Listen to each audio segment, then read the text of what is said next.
So I will be introducing our speakers this morning for the first session. This is Drs. Marjan Islam and Dr. Bruce Patterson. Dr. Islam is assistant professor in pulmonary medicine and is the co-founder of Montefiore's clinical practice dedicated to treating long COVID haulers. And Dr. Patterson, previously the director of diagnostic virology at Stanford, is now the CEO at IncellDx, which is a biotechnology company. And we're going to be hearing about their fantastic, their fantastic experience with COVID and give us their insights into the research that they have conducted. Thank you. All right. Good morning, everybody. Thank you, Kate, for the introduction. I'm Dr. Islam. I run Montefiore's COVID Recovery Clinic.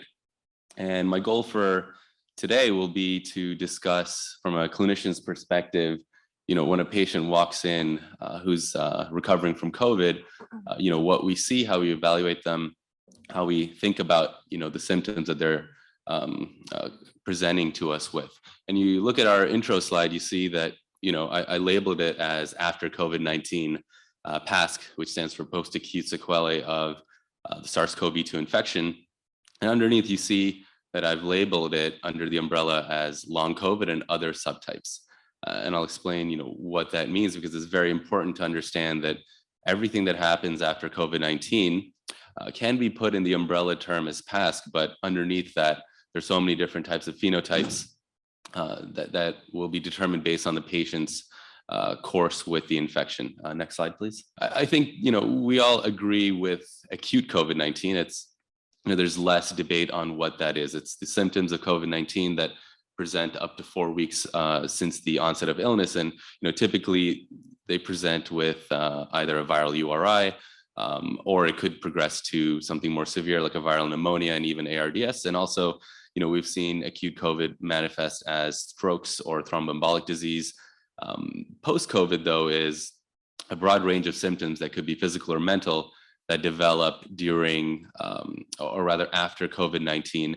And, the timelines are varied. The CDC and the NICE at the UK define it as greater than 4 weeks since acute COVID, whereas the WHO define it as 3 months since COVID and lasts for over 2 months. And it's not explained by an alternative diagnosis. And here we see, a number of different names for this post-COVID phase of illness. Long COVID, long haulers, post-acute COVID-19, PASC, chronic COVID, and the list goes on. The NIH, labeled this umbrella term PASC back in February of 2021. And we see, just based on this cartoon that, patients who have acute COVID, a lot of them do thankfully recover, but some have protracted symptoms where recovery is prolonged. And some patients even develop new onset of symptoms after apparent full recovery. Now, we've seen the wide range of symptoms that patients with PASC endorse. Most recently, I've heard up to 200 individual symptoms as being endorsed with patients who are recovering from COVID-19. And we see all the different organs and organ systems that's affected: neurologic, psychiatric, mental health, cardiovascular, pulmonary, GI, and some more other symptoms that are more multifaceted and range between the organs. And this is a flow chart that, helps depict where a patient comes to us from. When a patient presents to me who had acute COVID, this is really the blueprint that I look at to kind of determine which patient am I looking at. And that can help try to tease out why they're feeling the symptoms that they feel and what could be the potential etiologies of those symptoms. So, following acute infection, we know a large number of patients are asymptomatic, but certainly some patients are symptomatic and they could be experiencing mild URI symptoms, headache, fever, body aches, for which typically we can have ambulatory management be enough, managed at home with supportive care. Now, certainly some patients can have severe viral pneumonias and severe infections that require hospitalizations. And within this category, patients can be severely ill or even critically ill. And, these manifestations of acute COVID, in the post-acute phase, these patients typically can have identifiable organ injury. What I mean by that is, these patients, through investigative diagnostic studies, we see that there is evidence of injury that could be explaining their symptoms: shortness of breath from a severe viral pneumonia, dyspnea, fatigue with a result of viral cardiomyopathy, a stroke causing neurologic symptoms. The list goes on, and we have diagnostics that can help explain these symptoms. On the left-hand side of the slide, though, you see that there are patients that have no identifiable organ injury. These are patients that present to us with complaints of shortness of breath, yet their chest X-ray, CAT scan, pulmonary function tests are all normal. Their cardiac enzymes, their cardiac markers are all normal. And this is really a group that I would label as long COVID. It's not to say that there is nothing wrong. There's certainly things that are wrong, but it's just that the routine tests that our clinicians are using to identify them, they most of the time return normal, and they're not able to explain the symptoms that our patients are presenting with. And on the far right-hand side, you see, a group of patients with PICS. PICS stands for post-intensive care syndrome. That's certainly a different entity in itself that results from recovery from severe critical illness from COVID-19. Now, there have been subtypes that have been proposed to kind of describe what this post-COVID syndrome is. And, we see here that there are 4 subtypes that the authors of this paper have described. Non-severe COVID with multi-organ injury, but that could be resultant from tissue injury across different organs and different organ systems. The pulmonary fibrosis sequelae is the patient that we see typically in the hospital and in the ICU with severe ARDS, acute respiratory distress syndrome from severe viral pneumonia. And then the last 2 is really where I think the focus of today's talk will be, which is myalgic encephalitis chronic fatigue syndrome and postural orthostatic tachycardia syndrome. These are 2 conditions that are poorly characterized, poorly defined, but present with similar features such as fatigue, unrefreshing sleep, cognitive impairment, orthostatic symptoms, tachycardia without hypotension. And the mechanism for why this happens is unclear, but we'll speak to that more today. But it seems to be due to dysfunction in the immune and nervous systems, particularly the autonomic nervous system. So let's talk about long COVID. Now, we've discussed the magnitude of the problem. It's difficult to, approximate the incidence of this condition, but reports range from 10 to 30% of patients who recover from acute COVID go on to develop this long COVID condition. And, this was accessed just a few weeks ago. The number is actually much higher now with daily cases, I think, over 80,000. And with total cases in the US of 80 million with a prevalence of 10 to 30%, you see that between 8 to 24 million patients could be experiencing long COVID just here in the US alone. In the UK, they provide us monthly reports on patients that are having symptoms. And here, 1.7 million people in April were experiencing self-reported long COVID symptoms as of March. And, these symptoms, if you look at the bottom left, they range pretty much around 20%, despite which variant was circulating at the time of endorsement of the symptoms. And the predominant symptoms are, again, similarly, fatigue, shortness of breath, body aches, and anosmia. And the magnitude of impact, they say is limited impact in about 67% of those surveyed, and pretty severe in about 20%. So certainly pretty severe impact on patients' quality of life. So, when we're, as clinicians, when we're confronted with a condition that we don't know, the first thing we really do is try to characterize the epidemiology of the disease and see if that can provide us with insights into the pathogenesis of why this disease is happening. So I'll briefly review some studies that can help lay out the epidemiology. This was a study of 100 patients from a multidisciplinary clinic in the Mayo Clinic. And we see that patients that presented here with long COVID symptoms overall were fairly young. Age was about 40, 45 years old, predominantly female, 68%. And the time from onset to presentation was several months, 90 days on average. And we see that the majority of patients were not hospitalized. And the symptoms that were endorsed were fatigue, respiratory complaints, neurologic complaints, cognitive impairment. And we'll see that, this spectrum is a theme here and fairly replicable despite what study you look at. This was a study of patients in an international cohort in over 30 countries across 7 months. And here we see a very similar profile where in the survey of over 3,000 patients, 80% were women, 20% men. Symptoms were predominated in patients who were fairly young. And again, patients were largely not hospitalized. And we see that, certainly the prevalence of symptoms is pretty dramatic, over 30% prevalence in a number of different conditions, including fatigue, post-exertional malaise, brain fog, and the cognitive impairment is pretty astounding. And certainly, this study has selection bias in that patients that are participating in a survey like this are more likely to be experiencing symptoms. But still, we see that patients who are endorsing symptoms, the magnitude of the debility is pretty significant. When they track these patients over time across these 7 months, we see that the severity of symptoms, the patients that felt that the symptoms that were most severe over time did decline, while symptoms that they felt were moderately debilitating persisted. And when they looked at whether patients recovered or not, we see that a certain number of patients do recover within 90 days, but a significant number, there is no abatement in the presence of symptoms despite the end of the study at 7 months.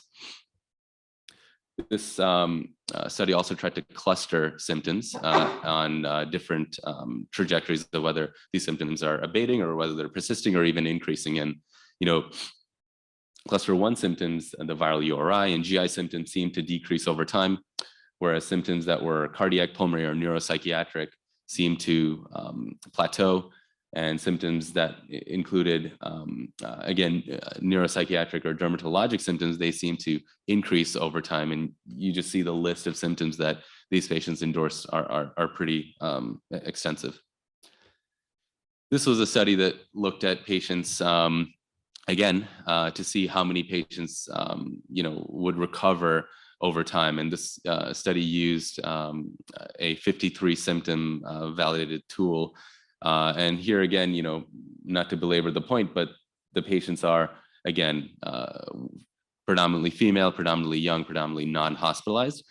And at the end of this study, in about 360 days, we see that, this graph denotes patients that had symptom resolution.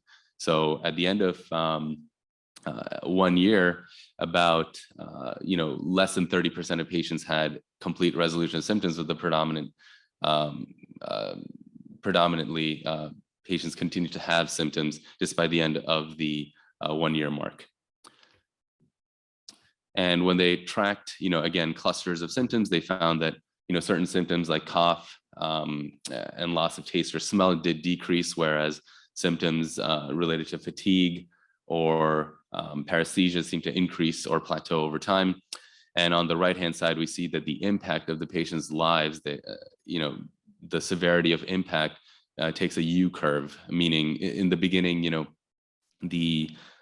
as symptoms slightly beginning to improve, the impact on their lives decrease. But then towards the 1 year point, we see that the severity of impact starts to climb up again. And the authors believe that this is occurring because patients are beginning to realize that this condition is a chronic condition. 1 year out, they're still experiencing symptoms, and it's beginning to cause more stress, more depression, more anxiety, and overall increased impact in life. This is probably the longest longitudinal study published. This was just published a few days ago in patients who were actually hospitalized for viral pneumonia. But again, 2 years out, the patients, the authors compared the patients that were hospitalized with controls that were matched with by age, sex, and comorbidities. And they found that, across really all domains, patients who had COVID 2 years ago endorsed more symptoms compared to age and sex matched controls, even at the 2 year point. And we just see the symptoms are pretty wide ranging, fatigue and sleep difficulties being the most common. And these patients likely have recovered from their viral pneumonias, but still have symptoms that persist. And if you remember from the flowchart that I reviewed, patients can have severe illness, but then still have long COVID symptoms that are not attributed to direct organ injury. In this study, the authors had a subset of patients that they deemed as long COVID symptoms, and compared to patients who were survivors of severe pneumonia that didn't endorse these long COVID symptoms, the long haulers had lower quality of life, worse exercise tolerance, increased mental health symptoms, and more healthcare utilization post-hospital discharge. Focusing briefly on the neuropsychiatric components, this was a large meta-analysis of almost 10,000 patients. And interestingly, here you see that compared to patients who were not hospitalized to those that were hospitalized, there was significantly higher prevalence of neurocognitive symptoms in patients who were hospitalized. Here we see in a odds ratio of risk, they found that patients who were hospitalized for COVID actually had over 50% reduction in neuropsychiatric symptoms. Again, this doesn't suggest that being hospitalized is somehow protective, but it does speak to the underlying pathobiology of who this disease affects. And if you tend to have more severe disease, these patients tend to be older and tend to be male, they have a completely different experience with this virus than patients who are not severely affected with respect to degree of viral pneumonia and their own epidemiology of being younger patients who tend to be women. On the left-hand side here, they tracked the symptom progression between 3 months and longer than 3 months.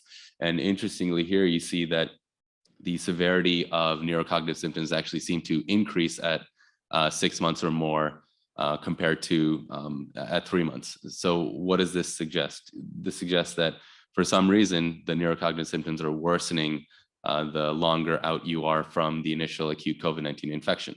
And that's a really troubling finding here. And how can we explain it? It's going to be difficult to explain, but it could be due to something that's not related directly to the virus itself. It could be due to autoimmune features, autoimmune conditions, neuroinflammation that propagate, farther into, the long COVID timeline than during acute infection. There was a recent study published this year from the UK Biobank that looked at MRIs of about 800 patients that the study was really well designed in that they had patients that they had MRIs prior to COVID and MRIs of the brain post-COVID, and they were able to track changes that occur in the brain after COVID-19. And they found that there were significant changes in gray matter thickness. There were significant changes in the overall size of the brain in different areas of inflammation that was found in the brain compared to patients that didn't have COVID-19. They also found in the study that there was a cognitive decline as well in patients that had COVID-19. Now, so what we're seeing here is that there are evidence of organ injury and brain MRI in patients who are survivors of COVID-19. But with that said, there have been additional studies where there are cognitive dysfunction in long haulers where their brain MRIs are completely normal. So again, this suggests that, patients can be experiencing symptoms where one cohort we have direct evidence of organ injury, and another cohort where, again, the routine tests that we do come back normal, and yet we don't have a great explanation as to why the symptoms are present. This is just a slide that compares protracted symptoms in COVID versus influenza, and compared to post-COVID. Compared to post-influenza, patients who've had recovered from COVID have increased in symptoms across multiple domains. Post-viral syndromes are common, but COVID seems to be particularly nefarious in its impact in these long COVID, in the post-viral symptom magnitude. This was a study that came out not too long ago that tried to identify risk factors for PASC. And it was a multi-omics longitudinal study. And what they found was 4 significant risk factors that could predict whether a patient would have long hauler syndrome.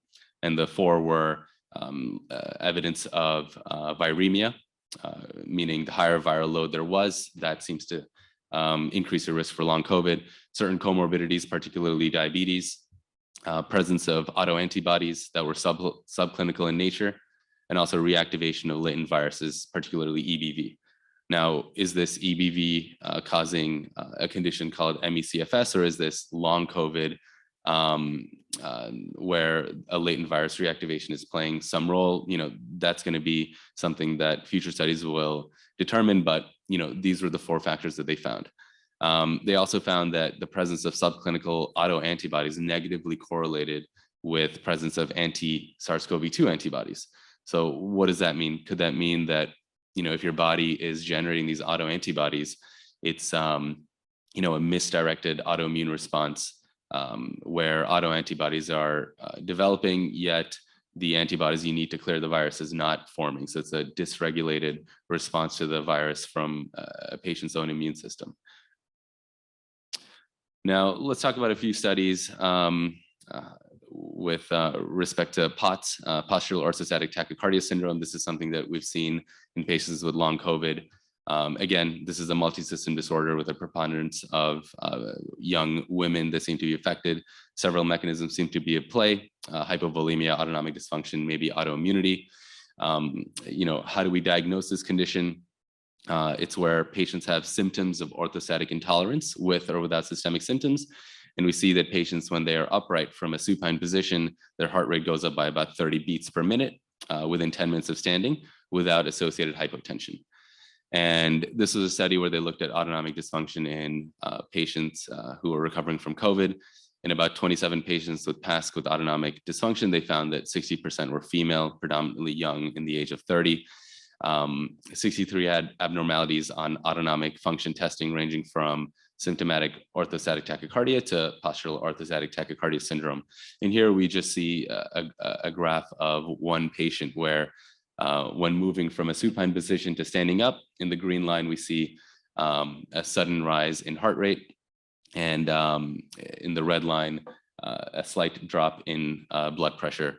And on the right-hand side, these patients also had areas of thermodysregulation with sweating in different parts of the body, suggesting that this patient had some kind of sensory autonomic ganglionopathy. How do we look for POTS in the clinic? There is a test called the NASA lean test, and it's essentially a quick study that we can do where we keep patients supine for 10 minutes, and then upon having them stand with them leaning against a wall, we can measure their heart rate and their blood pressure.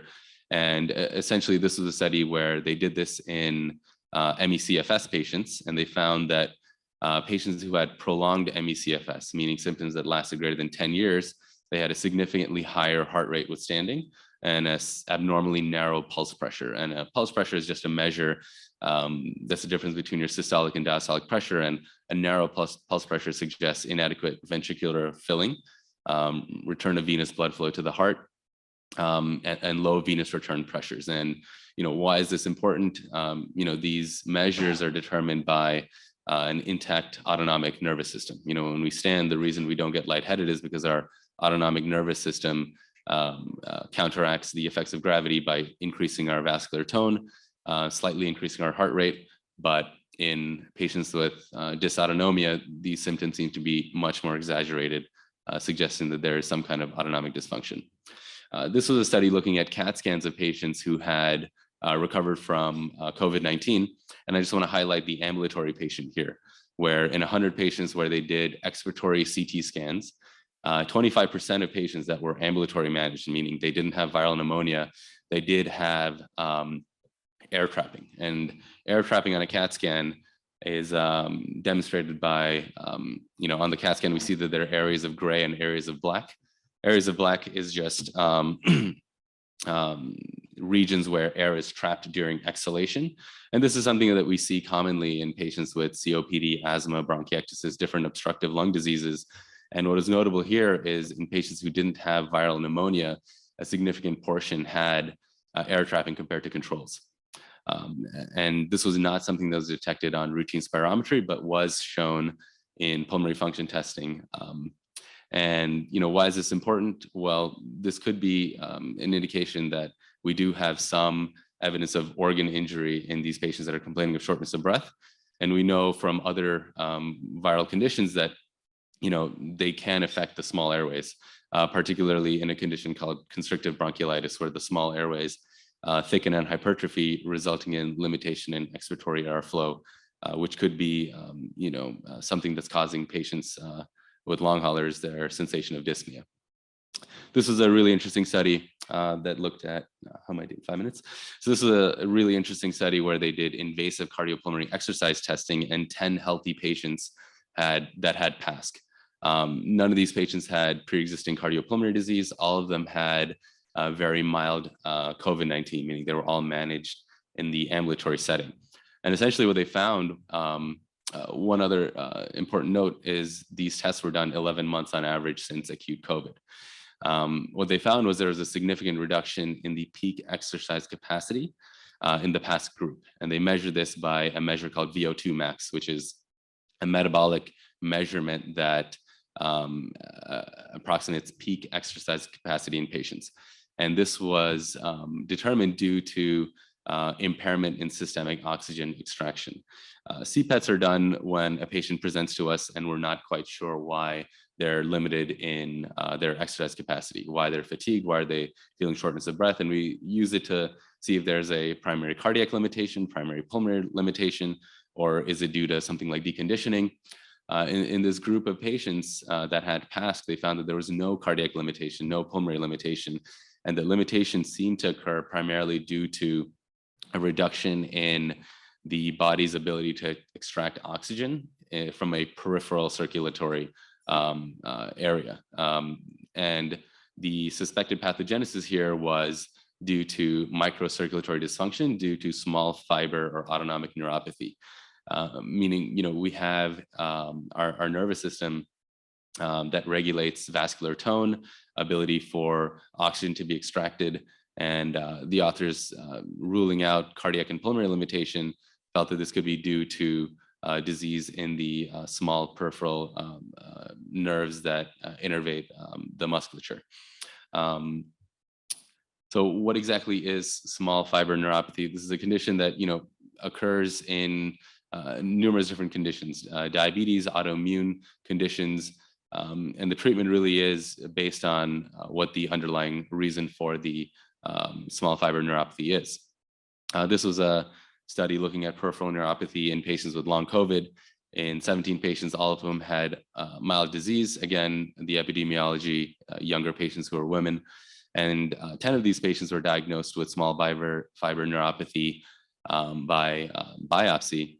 And, this again is some evidence that this could be one of the pathologic mechanisms for the autonomic dysfunction we see in these patients. Potential treatments for small fiber neuropathy could be corticosteroids or IVIG, but this is very much in a speculatory phase. There's also been some talk on whether mast cell deactivation could be a potential mechanism for long COVID. Mast cells harbor histamines and specific cytokines that are activated in SARS-CoV-2.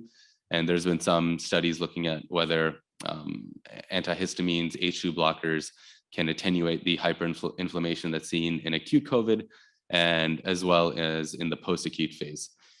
There's a condition called mast cell activation syndrome, which is a chronic multisystem disorder with inflammatory symptoms that overlap with long COVID. And there's some belief that whether long COVID and mast cell activation share some pathophysiologic shared underpinnings.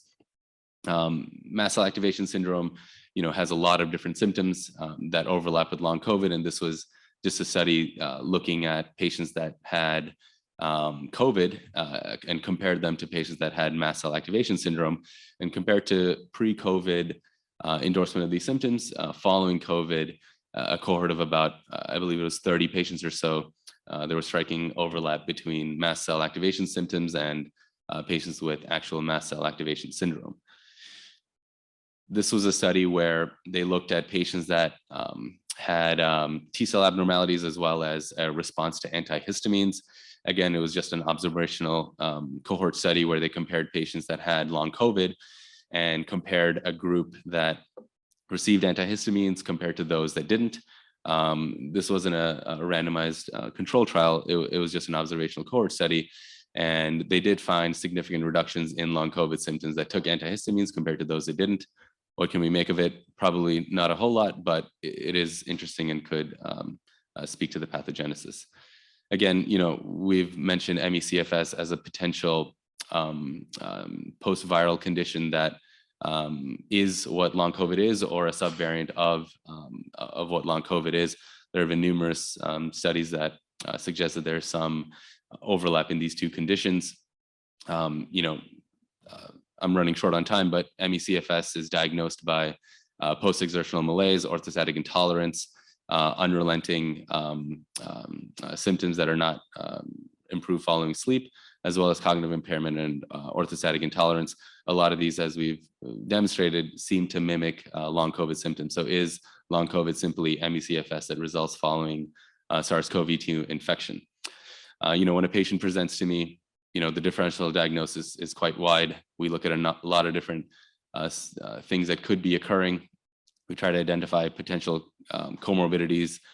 Certainly, if we treat, say, sleep apnea, that's untreated sleep apnea, then that can mitigate the severity of fatigue that these patients can experience, without truly addressing the underlying condition, because we don't quite know that yet.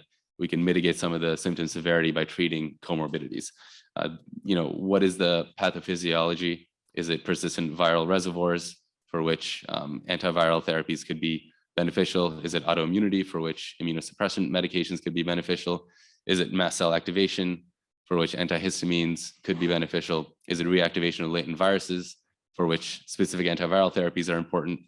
Could it be small fiber neuropathy from an autoimmune mechanism for which IVIG could be beneficial? We don't know. The pathophysiology really has to be better delineated before we can really start therapies for this condition.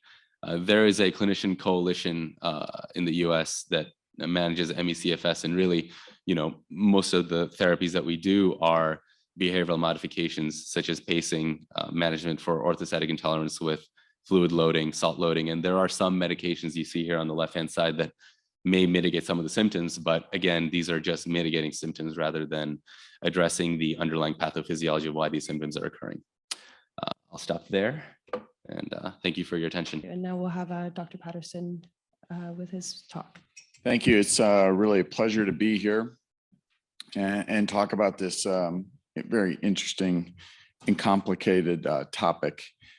What's really appropriate is that Solve Long COVID came out of Solve ME/CFS, which I'll talk about a lot during the course of my talk. When we look at the pandemic and go back and look at the beginnings, and I was in China in February of 2020 and in Shanghai, and I actually was summoned back to the United States and told not to go to a customer in Wuhan. And one of the companies I was visiting in Shanghai showed me some data on these patients who had this immune virus. And what really struck me was the engagement of the innate immune system, which is our first arm of our immune system that basically looks at infections that we haven't seen before. And it's very macrophage driven, lots of pro-inflammatory cytokines and other mechanisms at play. And then eventually we develop adaptive immunity. But along the lines of fighting off these infections, we also encounter things what we call damaging immunity. And this was described by Joe Belanti, who was a collaborator of mine. And again, it's the liberation of cytokines such as interleukin-6 and TNF alpha that cause significant tissue damage and significant symptoms. As we go through the course of my talk, one of the things we really found out is what cytokines, what inflammatory markers are causing what symptoms. And I think that's going to be the hallmark of what I'm going to talk about today and the treatments that we've been using. Okay, so as been discussed, PASC may affect up to 30% of all individuals who have been infected by SARS-CoV-2. And it represents a real healthcare and economic emergency that has to be addressed on every level. And our data that we showed in 2021 is that PASC is really driven by vascular inflammation, which is caused by the persistence of the S1 protein in white blood cells called monocytes, months and now years after infection. We've shown that in a number of papers that we've published over the last 2 years since we started looking at long COVID. We now have over 24,000 patients in our program around the globe. And really, the focus of our treatment has been the disruption of these mechanisms with what I call CCR5 antagonists, which I'll talk about in a moment, and statins. And this has really resulted in profound improvement in greater than 80% of the patients that we've treated. But most importantly, as I'll describe, is the proper classification of patients, because of what we've heard is that many of the symptoms overlap with other conditions. And those conditions are post-vaccination individuals with long haulers symptoms, post-Lyme, fibromyalgia, ME/CFS, and there may be others. And we developed a classification scheme to tell the difference between all of those conditions, because there's subtle differences in the way we treat these patients. Next slide. Okay, so this is a figure that came out of our first paper where we described the most prevalent symptoms in post-COVID or in long COVID: fatigue, brain fog, post-exertional malaise, neuropathy, et cetera.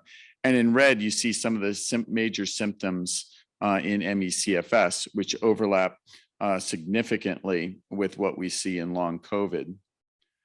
What you haven't seen is this figure from our new paper, which shows in individuals who have been vaccinated, who have symptoms longer than 3 months that are PASC-like, they too have the same symptoms: neuropathy, fatigue, post-exertional malaise, brain fog. And it's quite similar amongst all of the vaccines. So we don't see any uniqueness in what symptoms are caused by which vaccine. But the fact is, we have many patients presenting with what they think is long COVID, yet have never had COVID, but were vaccinated. And the symptoms occurred immediately after vaccination.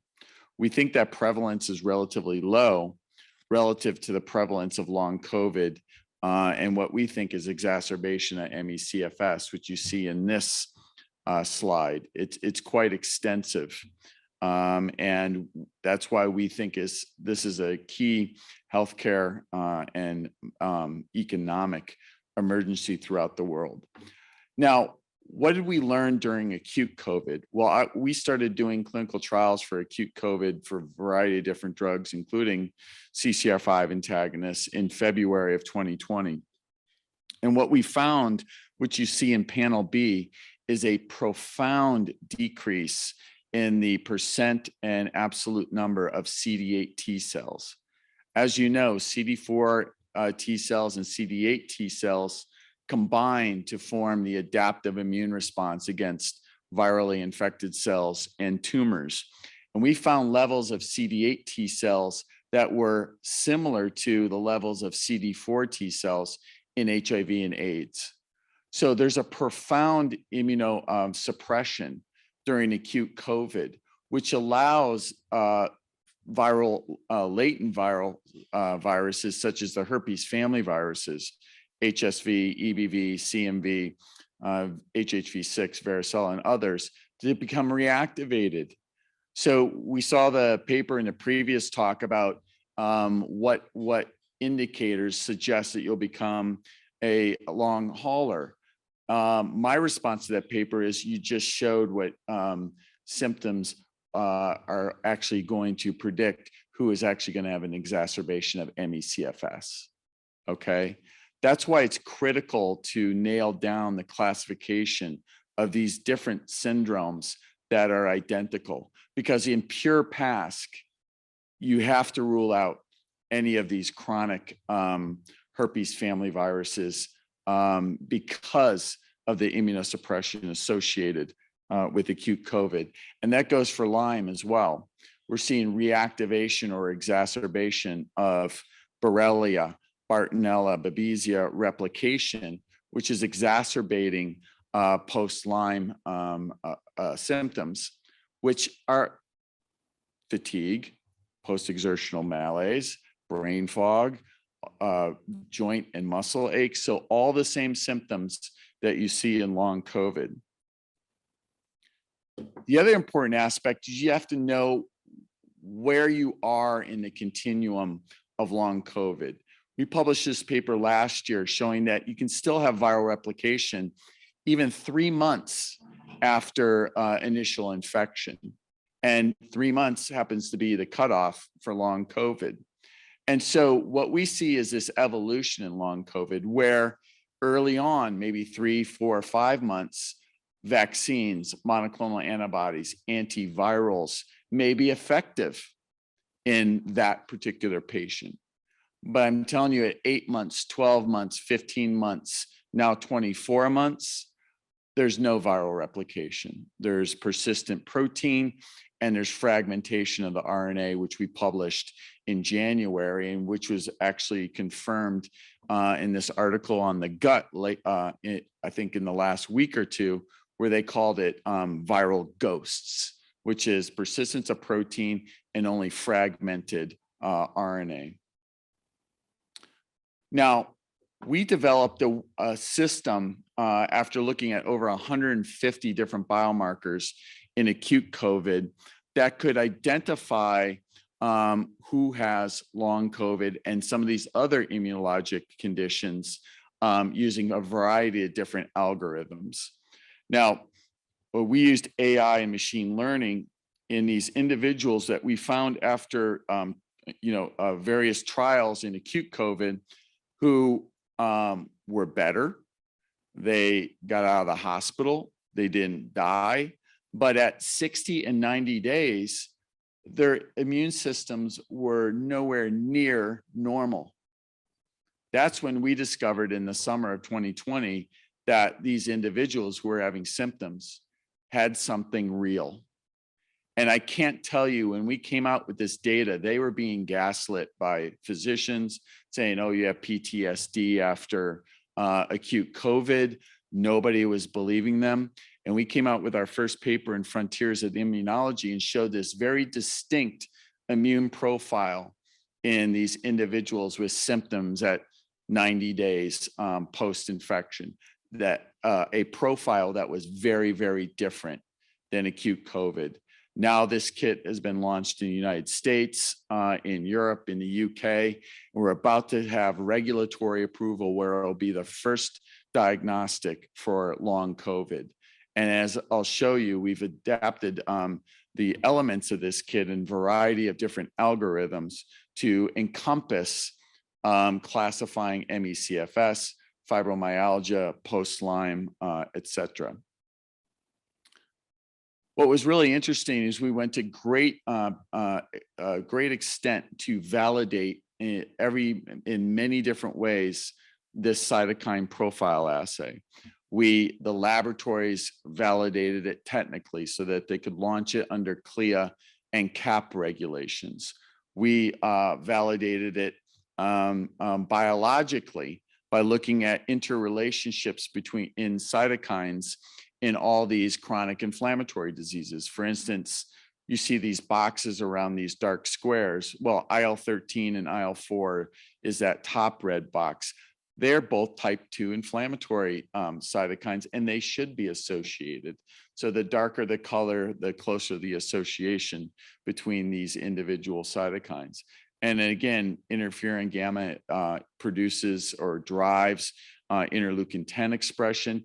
Another example of the performance and the biological relevance of this combination of cytokines and chemokines that we derived using AI and machine learning for long COVID. In our first paper, we showed using 2 algorithms, On the horizontal axis, the long hauler index, and on the vertical axis, the severity index for acute COVID.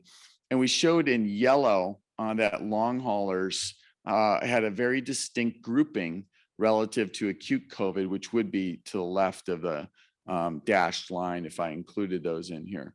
And then, of course, you see post-vaccination long haulers in red and ME/CFS in blue. So there are some similarities between long COVID, ME/CFS, and post-vaccination long haulers, but there are differences that allow us to come up with a unique classification scheme.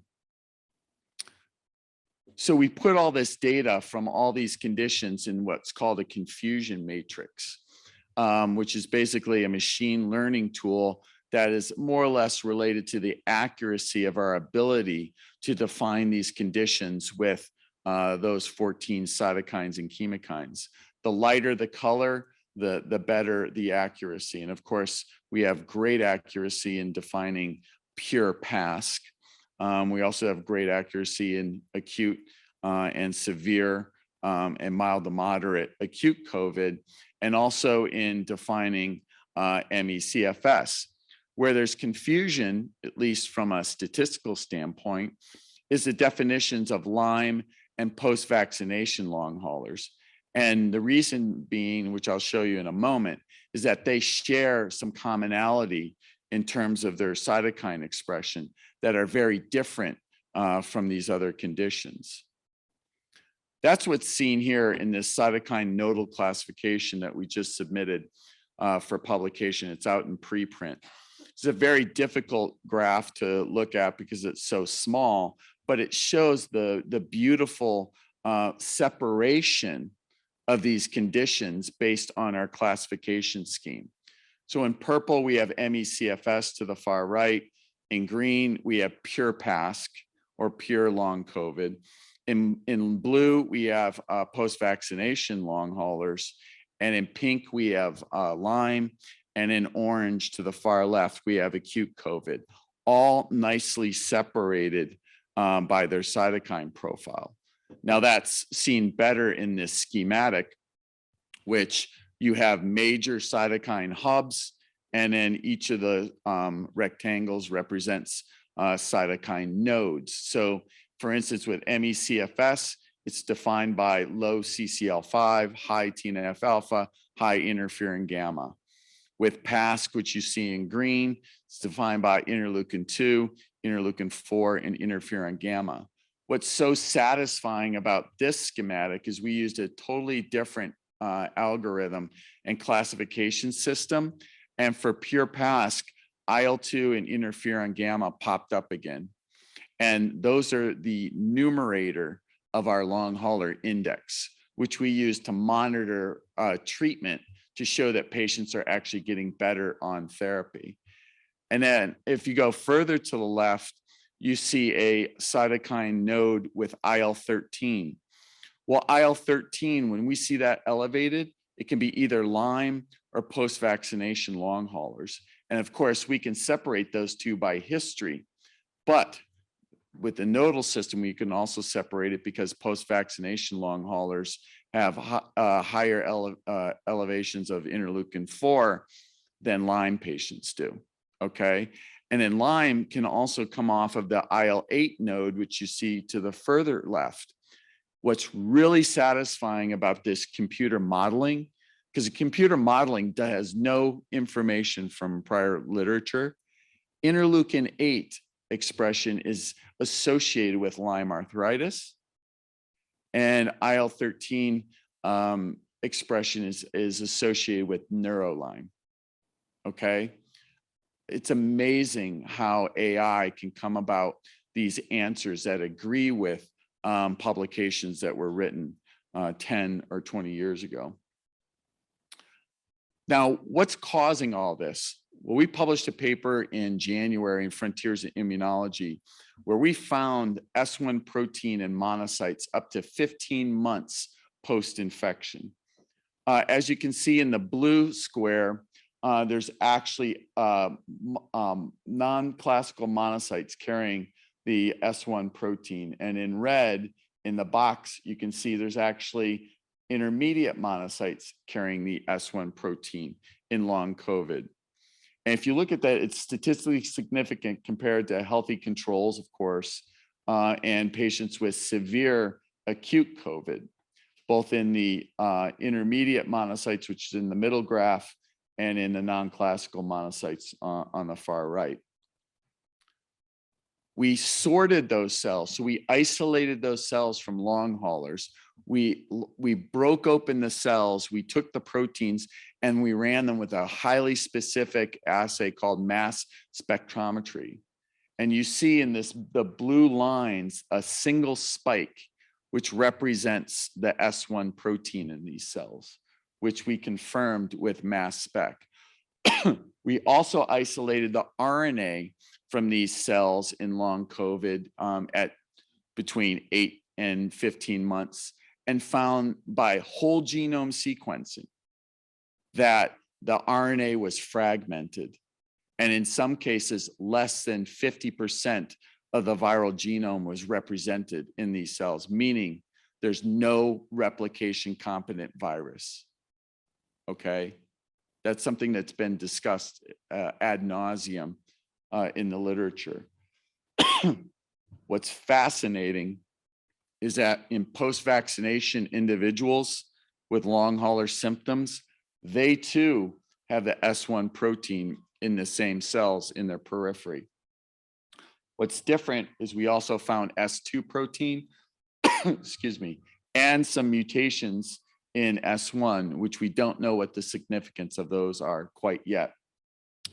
This is an unfortunate experiment that proves our hypothesis that long haul COVID is being driven by the S1 persistence in monocytes, because here we have essentially a unfortunate experiment where you're basically just giving patients S1 protein in the absence of replicating virus. They have the same symptoms, they have the same pathology, which is persistence of the S1 protein in monocytes, and they have the same vascular inflammation that we see in long COVID. We confirmed this in 3 patients who donated tissue, 3 long haulers who donated tissue, where we did sequencing, whole viral genome sequencing of the virus, because we've heard reports about, oh, there's RNA in this tissue, RNA in that tissue. Well, the fact is there is RNA. We showed that out to 15 months in monocytes. We're now showing it out to 12 months in tissues, but look at the coverage. It's less than 6% of the whole genome of the virus. It's impossible for that virus to be replication competent, okay? You can't build a building with 5% of the bricks, okay? And it's because they're using techniques like PCR and in situ hybridization techniques that can detect fragments of RNA. I'm not debating that there's RNA in tissues. I'm debating that in long COVID, in the later months, that it's actually replication competent. We already showed at 3 to 4 months it is. So we have to think about, when we're talking, we have to say, this is pure PASC or pure long COVID. And oh, by the way, there's a continuum that exists where that's evolving. And we have to take that into account as we think about treatments and we think about clinical trials, okay? Classify it appropriately, or else you're gonna have a clinical trial with ME/CFS, post-Lyme, long COVID, post-vax, fibromyalgia, and we all know how that'll turn out, okay? This is critical as we evaluate therapies, and we're about to start our randomized clinical trials in a few months. Why is this happening? Well, non-classical monocytes bind to blood vessel cells called endothelial cells, which line the blood vessels.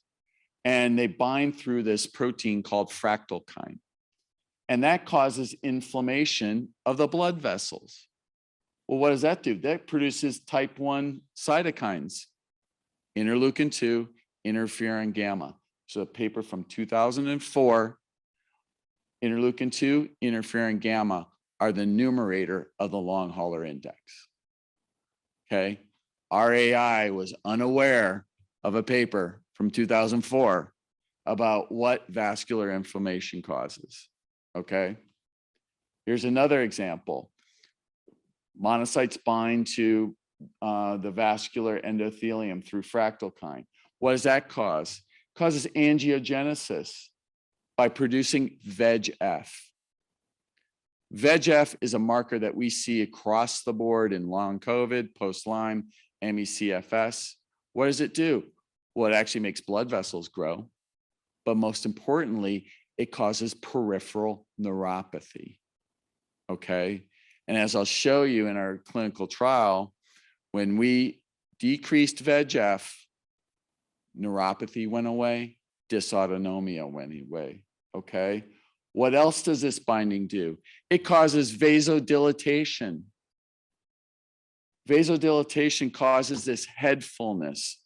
I said on Dr. Drew's show one time, this is the universal sign of long COVID. Patients come in and say, you know what? It's my head. It's my head. It feels like it's going to explode, right? And I say, I get it. Because there's vasodilatation causes this head fullness.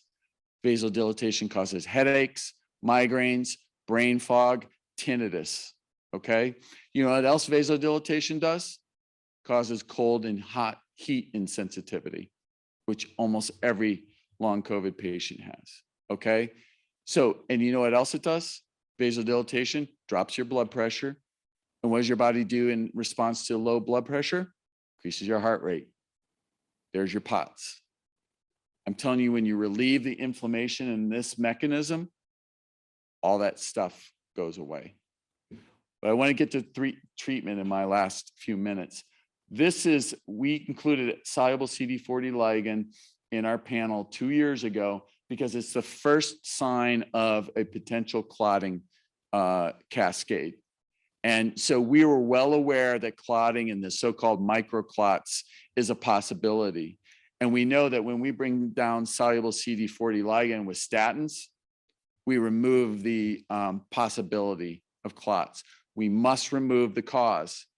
Going and getting your clots sucked out every few months is not the answer, okay? So now what? Treatment.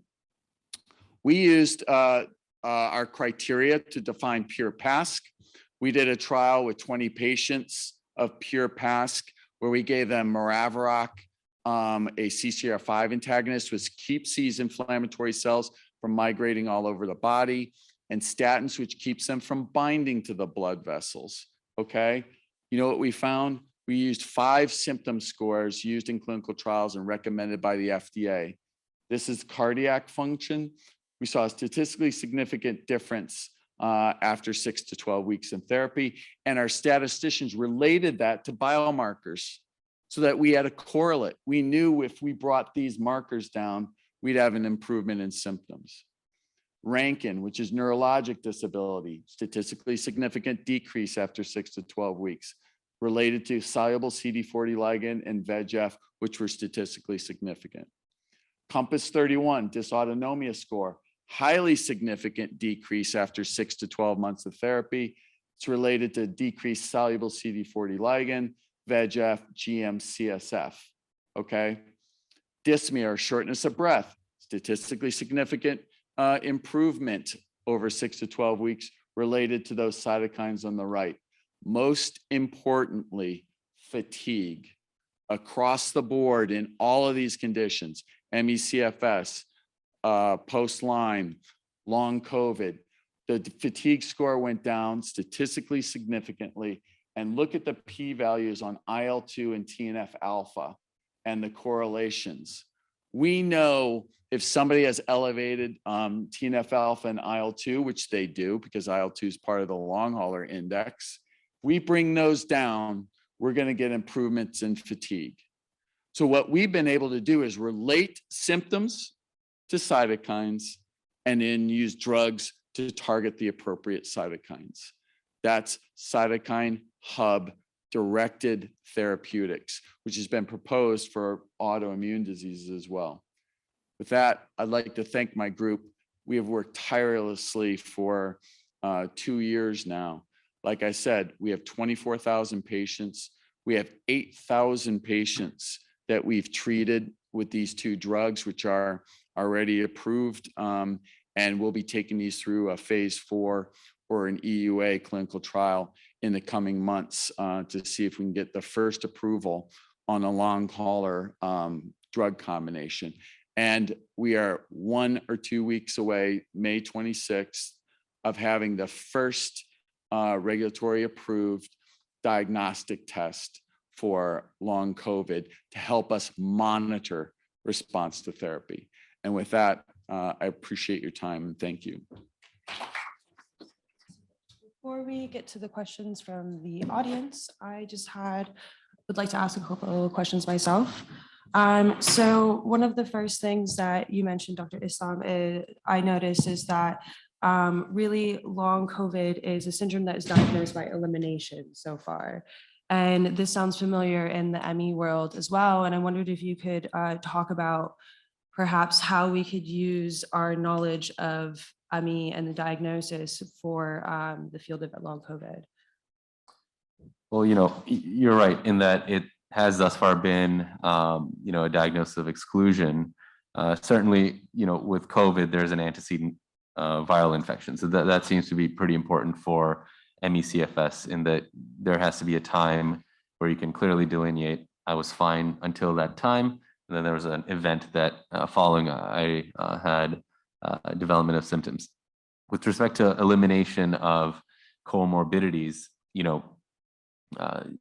it's hard to say, if symptoms are exacerbated from long COVID or it's actually not long COVID, but a comorbidity here and there. Our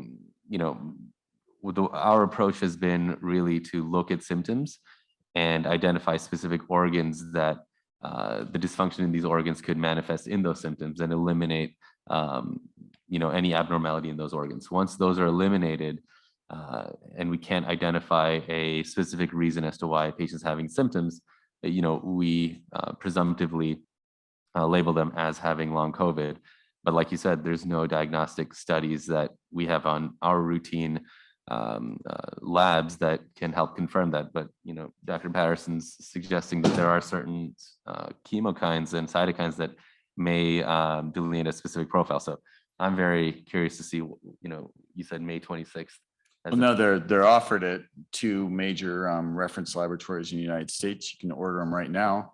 And we get CE-IVD approval in Europe in May 26th. So. That's excellent. And Dr. Patterson, you mentioned that you can use the test up to 15 months. Is that right, following infection?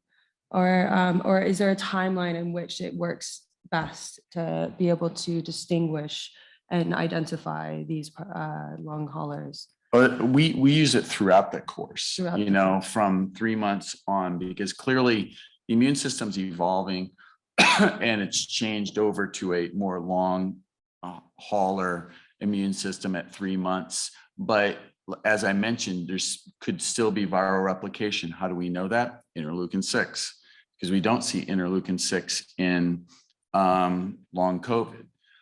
And then, for instance, we can use these cytokine profiles to say, where are you in this continuum? And then this winter, we had a lot of our long COVID patients who were almost completely better and they get Omicron, right? And they don't always know it, but they come in and they have an interleukin 6 of 50 or 100 when it's supposed to be less than 1, right? So immediately say, okay, you had Omicron, didn't you? Oh yeah, about 2 weeks ago I had such and such.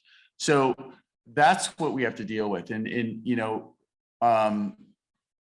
as far as other conditions, what we were finding is everybody would come with long COVID because now the symptoms are all over the media. They would come in and then you do a telemedicine, you talk to them, you say, okay, you had yeah, when did you have COVID, et cetera? You can go through a history. And they said, then you'll get, oh, by the way, I had bad EBV 3 years ago. Or, oh, by the way, I had a tick bite in 2012 and I was treated for a year with a PICC line for Lyme disease. So, again, and in the last 2 weeks, since we came up with the classification scheme, I saw 5 patients who had elevated interleukin-13, and they didn't say anything about Lyme. And I said, by any chance, have you had Lyme? Oh, yes, in 2008. That was a long time ago. Like, well, you have post-treatment Lyme disease, probably on top of the fact that you may also have long COVID, or maybe it's just an exacerbation of your PTLD. So it's so critical to have precision medicine. I've said this numerous times. You know what? There has never been a more complicated disease in my almost 25-year career in medicine, and to not use precision medicine where we don't make a move in cancer without precision medicine.